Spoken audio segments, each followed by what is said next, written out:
అందరికీ నమస్తే అండి. జేసీ ప్రభాకర్ రెడ్డి గారు ఒక వివాదాస్పదమైన రాజకీయ నాయకుడు. ఆయన ఏ పార్టీలో ఉన్నా సరే ఆయన అనుకున్నది ఆయన చేసేస్తాడు, ఆయన అనుకున్నది ఆయన మాట్లాడేస్తాడు. ఆయన భాష, యాస అదంతా కూడా కాస్త ఇతరులకు ఇబ్బందికరంగానే ఉంటుంది. సీనియరు, వయసు రీత్యా పెద్దవాడు, ఆయన ఎవరు కంట్రోల్ చేయలేరు. ఎవరు కూడా కాదు వద్దు అని చెప్పలేరు. చెప్పినా ఆయన వినే రకం కాదు. ఆయన ఇప్పుడు తెలుగుదేశం పార్టీకి ఒక పెద్ద తలనొప్పి వ్యవహారంలో తయారయ్యాడు. ఇప్పుడు ఆయన మీద బీజేపీ కంప్లైంట్ చేసింది. చంద్రబాబు గారికి కంప్లైంట్ చేశారు, అలాగే బీజేపీ పెద్దలకు కూడా చెప్తున్నారు. ఎందుకంటే ఇప్పుడు జేసీ ప్రభాకర్ రెడ్డి గారికి అండ్ బీజేపీ నాయకులకు మధ్య మాటల యుద్ధం ముదిరిందనమాట. ఇది ఎప్పుడో గత నెలలోనే మొదలైంది. నిజానికి గత నెలలో ఆ ఫ్లై యాష్ విషయంలో ఒక వివాదం ఉంది. ఆ జమ్మలమడుగు నియోజకవర్గం పరిధిలోని దానికి ఆర్టీపీసీ ఉంది కదా, ఆర్టీపీసీ నుంచి బూడిద వస్తుంది. ఆ బూడిదను జేసీ ప్రభాకర్ రెడ్డి గారు తన నియోజకవర్గానికి తీసుకెళ్ళి వాళ్ళ ద్వారా అనుకున్నారు. కానీ దానికి ఆదినారాయణ రెడ్డి గారు ఒప్పుకోకపోవడంతో అప్పుడే ఒకరినొకరు ఫిర్యాదు చేసుకున్నారు, ఒకరినొకరు సవాల్ చేసుకున్నారు, ఒకరినొకరు తిట్టుకున్నారు. చాలా గట్టిగా అయింది. సో తాజాగా సరే అది అయిపోయింది. చంద్రబాబు గారేమో ఇద్దరిని సాల్వ్ చేసే ప్రయత్నం చేశారు. ఆదినారాయణ రెడ్డి గారు వచ్చి చంద్రబాబు గారిని కలిశారు, కానీ జేసీ ప్రభాకర్ రెడ్డి గారు అయితే రాలేదు. సీఎంఓకి రాలేదు, బాబు గారి దగ్గరికి రాలేదు. సో ఆ తర్వాత ఒక సందర్భంలో జేసీ ప్రభాకర్ రెడ్డి గారు కుమారుడు తాడిపత్రి ఎమ్మెల్యే వచ్చి అస్మిత్ రెడ్డి గారు వచ్చి చంద్రబాబుని కలిసినప్పుడు కాస్త సీరియస్గానే క్లాస్ పీకినట్టుగా చెప్పుకుంటారు. అయితే నిన్న జేసీ ప్రభాకర్ రెడ్డి గారు ఒక ప్రెస్ మీట్ పెట్టి, అంటే నిన్న ఏం జరిగిందంటే జేసీ ప్రభాకర్ రెడ్డి గారికి సంబంధించిన బస్సు ఒకటి తగలబడింది. అది షార్ట్ సర్క్యూట్ వలన తగలబడిందా, ఏదైనా ప్రమాదవశాత్తు తగలబడిందా అనేది తెలియదు. కానీ ఈయన బీజేపీ వాళ్ళే తగలబెట్టారు అన్నట్టు ఒక ప్రెస్ మీట్లో మాట్లాడాడు. ఆయన ఏం మాట్లాడాడో చూద్దాం.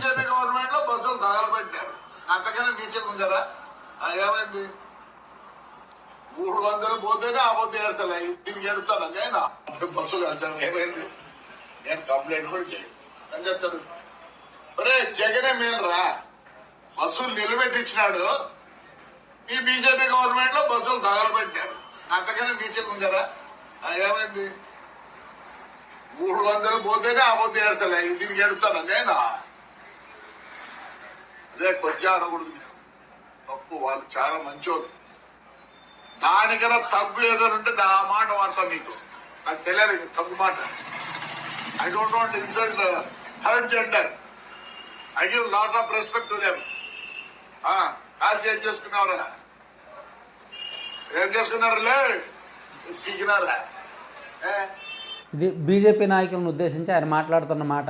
జగనే నయం 300 బస్సులను ఆపాడంతే, కానీ వీళ్ళు తగలబెడుతున్నారు, బీజేపీ వాళ్ళు బస్సులు తగలబెడుతున్నారు, ఏం పీకారు, ఏం చేశారని చెప్పి ఆయన ఒక కాంట్రవర్సీ కామెంటే చేశాడు. దానికి కౌంటర్గా ఈరోజు బీజేపీ నేత మంత్రి సత్యకుమార్ గారు దాని మీద స్పందించారు. ఆయన ఏం మాట్లాడారు ఒకసారి. రెడ్డి గారు ఏం మాట్లాడుతుంటారో తెలియదు, ఎవరికి అర్థం కాదు. గత కొన్ని రోజులుగా చూస్తున్నారు మీరు. అంత తీవ్రంగా మాట్లాడాల్సిన అవసరం లేదు. ఆ వయసుకు తగినట్టుగా మాట్లాడాలి.